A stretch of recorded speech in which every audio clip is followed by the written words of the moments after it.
Hello guys, so welcome to the channel. I am Manali Singh and we are going to start with the new chapter, fourth chapter, that is measurement of national income. So if you completed this chapter and the chapter I already taught, like first, second, third, fourth are the chapter that are linked together, so you need to first complete the three chapters before I already taught, and then you have to continue with this fourth chapter. If you completed this fourth chapter of the macroeconomics, you are already done with the 40% of the syllabus. So just keep your focus on this and learn. Okay, so now we will talk. Okay, in this chapter we are going to talk about three methods that are going to help to measure the national income. सबसे पहले है value added method, second is income method and third is expenditure method. So let's start with the first chapter. So what is value added method? Value added method में क्या होता है, कोई भी individual enterprise अगर किसी प्रोडक्ट में कुछ वैल्यू ऐड कर दे किसी इंटरमीडिएट गुड्स की मदद से, तो वो कहलाता है value addition. So when value added by each and every individual firm is summed up, we will call this value national income. So हम जितने भी हर इंडिविजुअल ने जितना जितना अपने फर्म में जितना जितना सम अप किया होगा इंटरमीडिएट गुड्स से वैल्यू ऐड करी हुई होगी किसी भी प्रोडक्ट में, तो उसको सम अप करके हम नेशनल इनकम कैलकुलेट कर सकते हैं. So what is the concept of this method? सबसे पहले हम इसकी डेफिनेशन पढ़ेंगे. Value added refers to the addition of value to the raw material, okay, intermediate goods by a firm by virtue of its productive activities. So किसी भी raw material में, या फिर उसको हम इंटरमीडिएट गुड्स भी बोल सकते हैं, अपनी प्रोडक्टिव एक्टिविटीज़ से उसमें कोई वैल्यू एडिशन किया है, तो that is called value addition. So what is the formula of value added? Value added का फॉर्मूला है value of output minus intermediate consumption. So what is value of output? Value of output वो होता है जो कि exactly जैसे suppose करो हमने आटा खरीदा for the production of bread. So we bought it for ₹500, तो ये हमारा होगा इंटरमीडिएट कंजम्पशन, यानी कि रॉ मटेरियल, कि हमने 500 का फ्लोर खरीदा for the purpose of baking bread.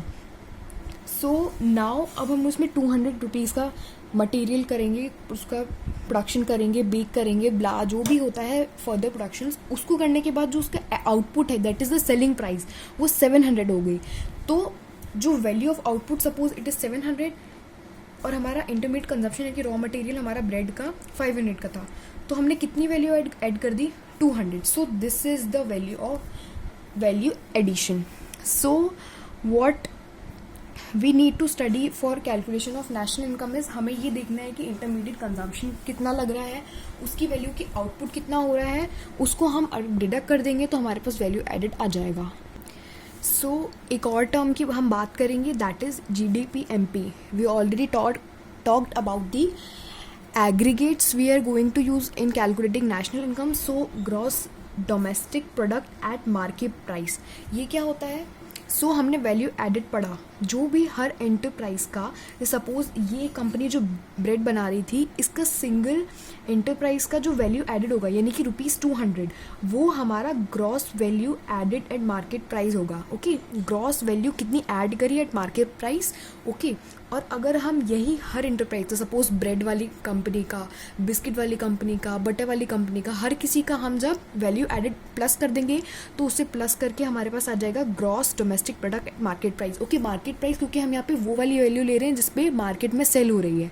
Okay, सो इन सब का एडिशन जो कि हर एंटरप्राइज ने जितना भी वैल्यू ऐड किया होगा उसको हम बोलेंगे gross domestic product at market price. So intermediate consumption वो है जो कि हमारा बेसिकली रॉ मटेरियल है. सो जो भी हम इंटरमीडिएट गुड्स को प्रोसेस करने के लिए जो भी रॉ मटेरियल का यूज़ कर रहे हैं, suppose in this case it is floor, आटा. सो हम इसको बोलेंगे इंटरमीडिएट कंजम्पशन, और इस पे जो एक्सपेंडिचर हो रहा है यानी कि हमने आटा खरीदने के लिए कितना पैसा खर्च किया, वो होगा intermediate consumption expenditure. So this is the example of intermediate consumption and intermediate consumption expenditure. Okay, so imports are not separately included. हमें एक और चीज़ ये देखनी पड़ेगी कि अगर हमने इंटरमीडिएट कंजप्शन यानी कि रॉ मटेरियल की वैल्यू ऑलरेडी ऐड कर दी है, तो हमें अलग से इम्पोर्ट्स की वैल्यू को ऐड करने की ज़रूरत नहीं है, क्योंकि वो इंटरमीडिएट कंजप्शन में ऑलरेडी इंक्लूडेड होता है. We are not taking import separately to add in the value, क्योंकि इससे डबल काउंटिंग की सिचुएशन प्रॉब्लम आ सकती है. So make it clear, imports are not separately added, only intermediate consumption is considered. Now what is value of output? In this formula value of output हमारा selling price है, यानी कि जो भी प्रोडक्ट किस प्राइस पे सेल हो रहा है. सो वैल्यू ऑफ आउटपुट अगर डेफिनेशन वाइज हम देखें तो मार्केट वैल्यू होती है of all the goods and services produced during the period of 1 year. So the selling price, the price at which the goods is being sold in the market is called value of output. Okay, so now there are formulas to calculate value of output. Okay, सबसे पहले हम value of output को basically sales कितनी हो रही है उससे भी देख सकते हैं कि value of output की value क्या है. और अगर entire प्रोडक्शन जो कि इंटायर आउटपुट है, जितना भी सपोज 1 month में 200 यूनिट्स बनाए गए हैं और वो पूरे 200 यूनिट्स मंथ में नहीं बेचे गए हैं, तो जितना भी चेंज इन स्टॉक होगा उसको हम सेल्स में प्लस करेंगे तो हमारी वैल्यू ऑफ आउटपुट आ जाएगी. Suppose if what is change in stock? Change in stock is difference between closing stock and opening stock, यानी closing stock minus opening stock will be change in stock, and उस unsold stock की value हम sales में add कर देंगे तो हमें value of output मिल सकती है. ऑल्सो थर्ड वे ये है कि क्वांटिटी इनटू प्राइस, बेसिकली ये सेल्स का फॉर्मूला होता है. जितने भी क्वांटिटी हमने मंथ में बनाई इनटू उसका जितना भी प्राइस था यानी कि कॉस्ट, उसमें हम मल्टीप्लाई कर देंगे तो we will get sales, and जो भी सेल्स की वैल्यू होती है वो हमारा वैल्यू ऑफ आउटपुट होती है. So also exports are not separately included. जैसे कि इम्पोर्ट्स की हमने बात करी थी, same is for exports. Exports को भी सेल्स में सेपरेटली इंक्लूड नहीं किया जाता है क्योंकि ऑलरेडी मैंशनड होता है. So we are not going to include export separately in the value of sales. Now moving forward we will talk about 3 sectors: primary, secondary and tertiary. We already some of you have known about this and maybe some of you don't know, so we will talk about it briefly. First primary sector होता है. so ये basically वो enterprises factories होती हैं जो कि natural resources की exploitation production में हेल्प करती है. Suppose land, water, subsoil assets, for example farming, fishing etcetera, ये प्राइमरी सेक्टर में आते हैं. सो ये बेसिकली रॉ मटेरियल प्रोड्यूस करते हैं for the purpose of further production by the secondary sector. So secondary sector क्या होता है? जो कि प्राइमरी सेक्टर के मिले हुए रॉ मटेरियल से दूसरे अनदर गुड्स में उसका ट्रांसफॉर्मेशन करना. तो बेसिकली मैन्युफैक्चरिंग एक्टिविटीज़ होती हैं. या so we already talked about the secondary sector, जो कि यूजुअली प्राइमरी सेक्टर के गुड्स को अदर गुड्स में ट्रांसफॉर्म करती है, दैट इज़ मैन्युफैक्चरिंग एक्टिविटी करती है. सो बेसिकली शुगर केन से शुगर बनाना, construction companies, power generation, these all are in secondary sector. So third we are talking about tertiary sector. Tertiary sector generally engaged है in producing services like transport, education, finance, etc., etc., teaching. So wherever services are included, we will talk about tertiary sector. So ये 3 चीज़ें इसलिए ज़रूरी थी क्योंकि हम अब पढ़ने वाले हैं steps of value added method. So first we have to do is, हमें जितना भी gross value add हो रहा है market price, primary, secondary, tertiary sector का, तीनों का ऐड करके जो भी वैल्यू आएगी वो हमारे पास होगी gross domestic product at market price. Okay, so now हमें उसमें से वो निकालना है जिससे एट लास्ट हम नेशनल इनकम तक पहुंच सकें, that is NNP-FC. So what we have to do is, अगर हमें GDP से NNP पे जाना है तो what we will do is, सबसे पहले हम डिप्रिसिएशन डिडक्ट करेंगे, then net indirect taxes deduct करेंगे, तो हमारे पास आ जाएगा NDP-FC. एंड NDP-FC के लिए NDP-FC से हमें अगर नेशनल इनकम निकालना है तो what we have to do is net factor income from abroad को हम ऐड कर देंगे तो हमारे पास नेशनल इनकम आ जाएगा. हमने net factor income from abroad इसलिए प्लस किया है क्योंकि हमें नेशनल इनकम निकालना है. नेशनल इनकम वो होता है जो कि हमने अगर इंडिया में रहकर फॉरेन से भी कोई फैक्टर सर्विसेज से इनकम जनरेट करी है तो वो हमारी net factor income from abroad, that is factor income receive from abroad minus net factor income paid to abroad. So net factor income from abroad को अगर हम ऐड कर देंगे तो we will get national income, that is NNPFC. So next we are talking about what precautions we need to take in calculating national income from value added method. So what intermediate goods are not to be included in national income. Okay, so हम इस obviously step का नाम value added है. So value added of the good that is already produced, last जो step आ गई है, यानी कि जो सेल होने के लिए हमारा गुड रेडी है, तो वो उसकी उस टाइम की वैल्यू ऐड होगी. इसलिए हम कोई भी इंटरमीडिएट गुड की वैल्यू ऐड नहीं करेंगे. जैसे कि suppose the value of the आटा. ओके, आटा की वैल्यू हम इसलिए ऐड नहीं करेंगे क्योंकि हमने वो वैल्यू ऑलरेडी ब्रेड में इंक्लूड कर ली है. So we are not taking intermediate goods. Second is sale and purchase of second hand goods. Obviously ये एक ऐसा पॉइंट है जो कि हर मेथड में यूज आएगा, that is value added, income method and expenditure method.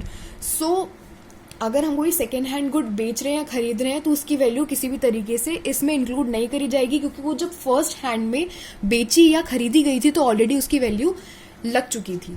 So second point is this. Third is जो भी गुड हम सेल्फ जनरेट कर रहे हैं, हमने खुद ने करा है. Okay, the production of goods of for self consumption. जैसे कि जो हमने सेल्फ कंजम्पशन के लिए कोई भी गुड प्रोड्यूस किया है वो इंक्लूड नहीं होगा. And change in stock of goods will be included. जो चेंज इन स्टॉक है हमने ऑलरेडी बात करी है. अगर कोई भी ऐसा इनपुट रह गया है जो कि हमने बेचा नहीं है लेकिन हम उसे ऑलरेडी प्रोड्यूस कर चुके हैं तो वो चेंज इन स्टॉक की तरह हमारी सेल्स में प्लस होगा, जिससे हमें वैल्यू ऑफ आउटपुट की वैल्यू पता चल जाएगी. Okay, also production of services for self consumption, that is domestic services, are not included. जैसे कि housewife की services, if she is making food or doing some household activity, वो इसमें किसी भी तरीके से इंक्लूड नहीं होती है. सेम एज अगर कोई प्रोडक्शन हो रहा हो गुड का सेल्फ कंजम्पशन के लिए. ऑल्सो सपोज हम जो हमारा घर है और हम उसमें रह रहे हैं तो उसकी भी वैल्यू हम किसी तरीके से इंक्लूड नहीं करेंगे. ओके, सो कंक्लूजन इज, हम दोबारा से पॉइंट रिवाइज करते हैं. इंटरमीडिएट गुड्स की वैल्यू इंक्लूड नहीं होगी. सेकेंड हैंड गुड्स की अगर हमने कोई सेल या परचेज कर रहे हैं वो इंक्लूड नहीं करेंगे. थर्ड, अगर कोई भी प्रोडक्शन सर्विसेज की प्रोडक्शन हो रही है जो कि हमारे सेल्फ कंजम्पशन के लिए, जैसे कि हाउसवाइफ की services, kitchen gardening etcetera etcetera, वो हम इंक्लूड नहीं करेंगे. इसका रीज़न ये है कि हमें नहीं पता कि एक हाउसवाइफ ने कितने घंटे काम किया है और हम उसे किस रेट के हिसाब से पे करने वाले हैं.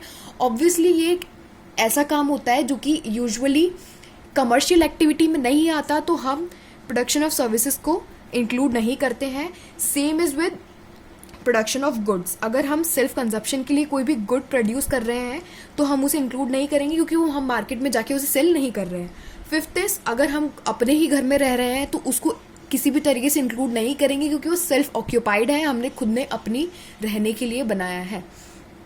Now sixth is change in stock हम इंक्लूड करेंगे क्योंकि हमें पता करना है कि एक्चुअली हमारी सेल्स कितनी है, और अगर वो प्रोडक्ट सेल नहीं हुआ है तो उसकी वैल्यू हमारे सपोज वेयर हाउस में कितनी है. So guys, there is a correction. जो हम सेल्फ कंजम्पशन के लिए गुड्स बना रहे हैं वो हम इंक्लूड करेंगे बिकॉज वो करंट आउटपुट में कंट्रीब्यूट कर रहा है और वैल्यू को एस्टिमेट करके हमें वैल्यू को ऐड करना है. अगर वो सेल नहीं हो रहे हैं that is not a problem, वो कंट्रीब्यूट कर रहे हैं आउटपुट में, so it will be included. Also जो ओनर अपने घर में ऑक्यूपाई कर रहा है वो कोई रेंट नहीं पे कर रहा है ऑफ कोर्स, बाकी वो हाउसिंग सर्विसेज सारी इंजॉय कर रहा है जो कि एक रेंटेड हाउस में भी करता है. सो हम ये दो चीज़ इंक्लूड करेंगे, production of goods for self consumption and imputed value of owner occupied house. Okay, also change in stock is included. बाकी जो तीन चीज़ नहीं होंगी वो ये है कि जो intermediate goods की वैल्यू है वो हम नहीं करेंगे. Sale and purchase of second hand goods and the production of services for self consumption are not included, जो कि मैंने हाउसवाइफ वाला एग्जाम्पल बताया था. So what we need to know is double counting, हमने ये सब जो प्रिकॉशन अभी पढ़े हैं वो इम्पॉर्टेंट क्यों है? बिकॉज जो डबल काउंटिंग होती है वो बहुत बड़ी प्रॉब्लम हो जाती है, फिर सॉल्व करना काफ़ी हार्ड होता है, टफ होता है. सो डबल काउंटिंग एक्चुअली में होता क्या है? सपोज हमने क्या किया, हमने 50 रुपीज़ का फ्लोर खरीदा for the purpose of baking bread.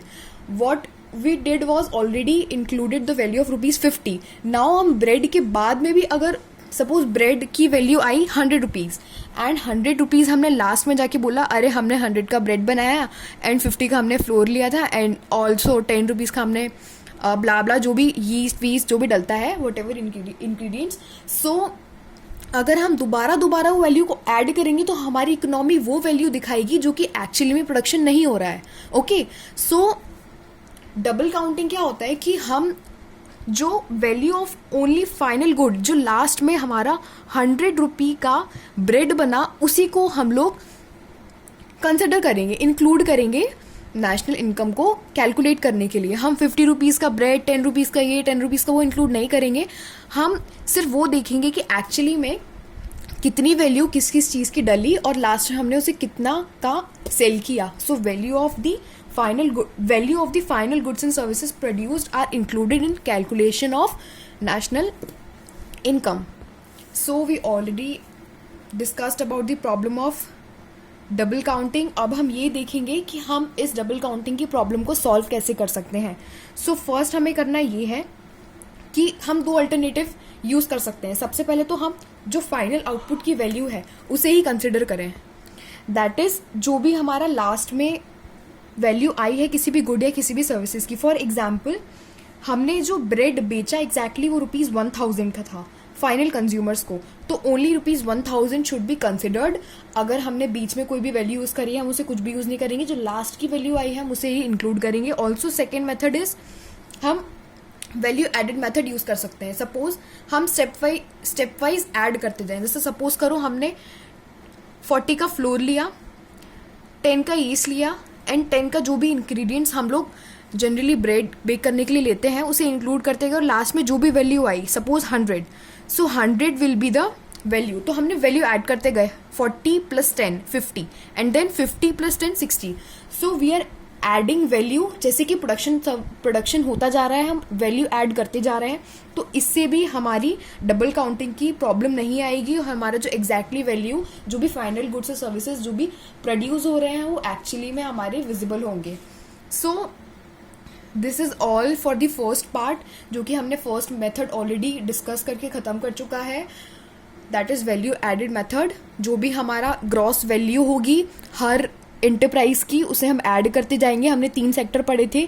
Gross value of the product from primary sector, secondary sector and tertiary sector, हमने उसे ऐड कर लिया.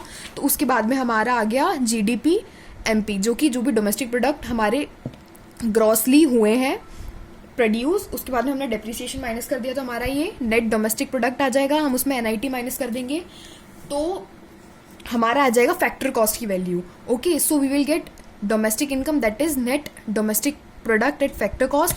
अगर इसमें हम जो भी फैक्टर सर्विसेज की अब्रॉड से ली गई हैं, अब्रॉड से पे गई हैं, उसकी नेट वैल्यू ऐड कर देंगे तो हमारे पास आ जाएगी नेशनल इनकम.